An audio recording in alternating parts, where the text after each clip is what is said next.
All right, let's dive into one of the most incredible stories ever told, the story of Joseph. It's this epic tale of going from the absolute bottom, a pit, literally, to the very top. It's a wild ride of betrayal, resilience, and a kind of forgiveness that, honestly, is hard to even wrap your head around. And that's really the big question we're tackling here.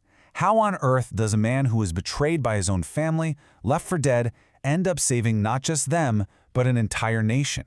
It seems impossible. Well, let's get into it. So it all starts with a family. You've got Joseph, who is one of 12 brothers, but he is without a doubt his father Jacob's favorite son. And Jacob isn't subtle about it either. He gives Joseph this amazing, colorful coat. For his brothers, that coat was like a constant in-your-face reminder that they weren't the favorite. And that's where the trouble begins, with jealousy. And to make matters a whole lot worse, Joseph starts having these dreams, and he tells his brothers all about them. These weren't just any dreams. They were visions where his entire family, his brothers, even his mother and father, were all bowing down to him. You can just imagine how well that went over.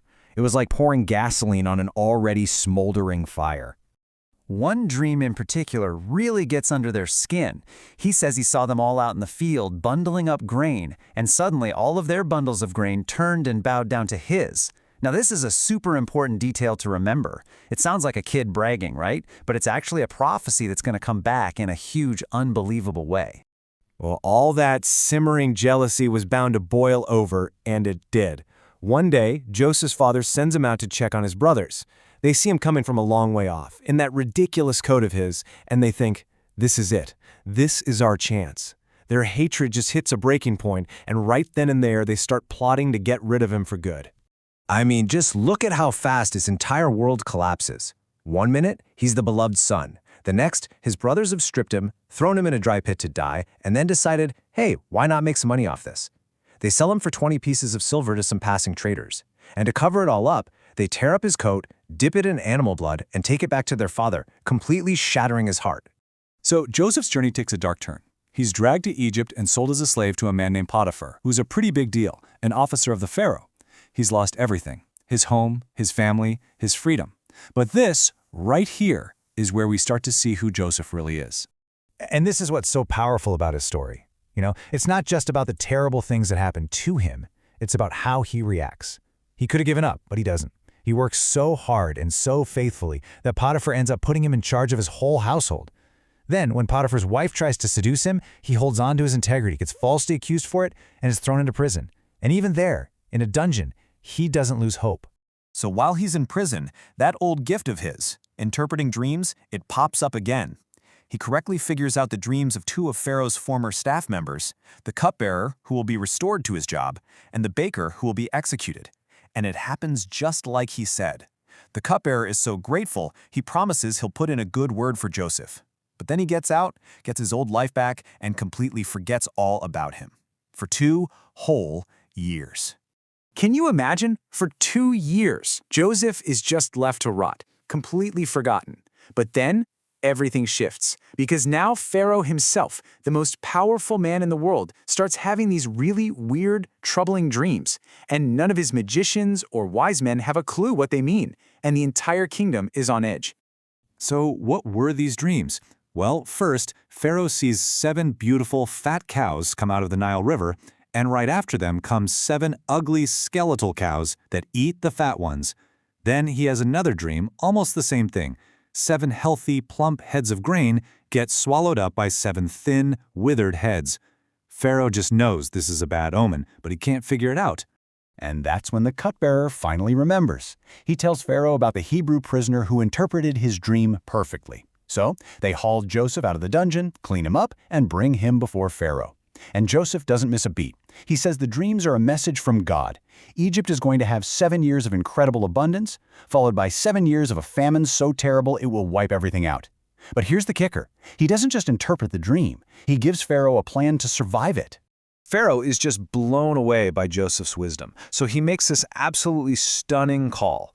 He basically says, "You're the man for the job." And just like that, in a single day, Joseph goes from prisoner to prime minister. He's now the second most powerful man in all of Egypt, in charge of the whole operation. It's an unbelievable promotion. So the 7 years of plenty come. just as Joseph said, and he's brilliant, storing up massive reserves of grain. And then the famine hits, and it is brutal. It's not just in Egypt, it's everywhere, including back home where Joseph's family lives. And this is where the story comes full circle. Back home, Jacob is desperate, so he sends his sons to Egypt to try and buy food. They get there, and they're brought before this powerful Egyptian governor to make their plea. And what do? They bowed down low to the ground before him, having absolutely no idea who they're bowing to. The dream, it came true. Now, Joseph knows exactly who they are the second he sees them. But them? No way. Think about it. It's been over 20 years. The last time they saw him, he was a teenager. Now he's this powerful Egyptian ruler speaking a different language, dressed in fine clothes. The idea that this could be their brother is it's not even a possibility in their minds. But Joseph needs to know something. And it's not whether they recognize his face. The real question, the one that matters, is have they changed? Are they still the same cruel, jealous men who threw him in that pit all those years ago? So he puts them through a series of pretty intense tests to find out who they've become. And when he finally sees proof that they have changed, that they're willing to sacrifice for each other, he just can't hold it in anymore and reveals who he is. It is an incredibly emotional scene. They're terrified, right? They're expecting him to get his revenge. But instead, he says this. He tells them, "You meant to hurt me, but God used it for good, to save all these lives." He completely reframes 2 decades of pain into a story of purpose. And for Joseph, forgiveness isn't just a nice sentiment, it's action. He immediately makes plans to bring his entire family, his elderly father Jacob, all his brothers, their wives, their kids, everyone, down to Egypt. He gives them the best land, called Goshen, and makes sure they're safe and provided for through the rest of the famine. And this wasn't a short-term fix. Years later, after their father Jacob dies, the brothers get scared all over again. They think, okay, now that Dad's gone, Joseph is finally going to pay us back. But he just weeps when he hears this, and he reassures them again, promising he'll continue to take care of them and their children. His forgiveness was total and complete. So when you step back and look at the whole thing, you see it's about so much more than just one man's life. It's this deep dive into these huge universal themes, right? It shows you how destructive jealousy can be, how vital it is to hold on to your integrity when things get tough, and the unbelievable life-changing power of forgiveness. But maybe most of all, it's about this idea that even out of the worst suffering, something good, something purposeful, can emerge. And that really leaves us with one last thing to think about.